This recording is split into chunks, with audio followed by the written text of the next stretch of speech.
5, 4, 3, 2, 1. জানি না এটা কি সিস্টেম। আমরা শুনলাম যে ফেডারেশনের থেকে নাকি তাদের এরকমই নির্দেশ আছে, সত্যি মিথ্যে আমি জানি না। তা এটা সত্যি কাম্য ছিল না। আমরা ফাইনালে দেখা হলে সবচেয়ে ভালো হতো, কিন্তু ঠিক আছে যখন হয়েছে। না না, আমরা তো জানি না এখন কি পরিস্থিতি। ডুরান্ডের একটা মিটিং হয়েছিল, ওই মিটিংয়ে স্পোর্টস মিনিস্টার আমরা সবাই ছিলাম। সেখানে সবার সম্মতি নিয়ে একটা টিকিটের হয়েছিল, আর স্পোর্টস মিনিস্টার আমাদের খুবই টেক কেয়ার করে।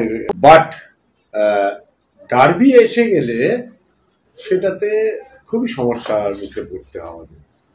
তখন তো স্পোর্টস মিনিস্টারের কিছু করার থাকেন না, উনি আমাদেরকে অন্য ম্যাচগুলোকে প্রোটেকশন দেন যতটা পারেন, কিন্তু ডার্বি এসে গেলে তো তার ব্যতিক্রম করতেই হয়। বিভিন্ন জায়গায় তার চাহিদা বেড়ে যায়, এবং আমরা আজকে আপিল করেছিলাম যে আমাদের কিছু প্রাইস টিকিট দাও। কি করবে তাও জানি না।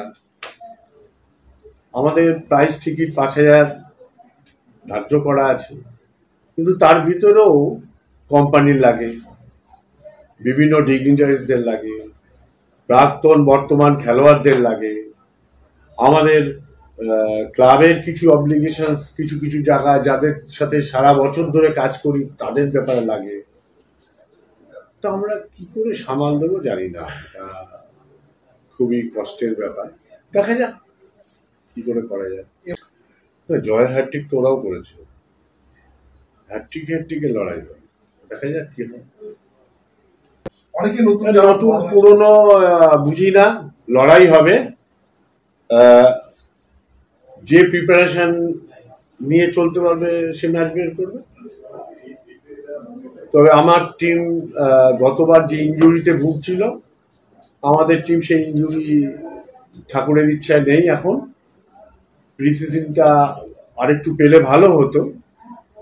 এখন তো ম্যাচগুলো যেগুলো হয়েছে সেগুলো প্র্যাকটিস ম্যাচ, সেই কম্পিটিটার নেই, অপোনেন্ট টিমটা সেই বাঁধন নেই। দেখা যাক। তবে আমাদের টিম একটু অর্গানাইজড খেলবার চেষ্টা করছে, তার জন্য আমরা খুব হ্যাপি। আমি জানি না কেন না মাননি, একদম ওদের ব্যক্তিগত সিদ্ধান্ত। আমার মনে হয় এইসব মন্তব্য সংবাদ মাধ্যমে না করাই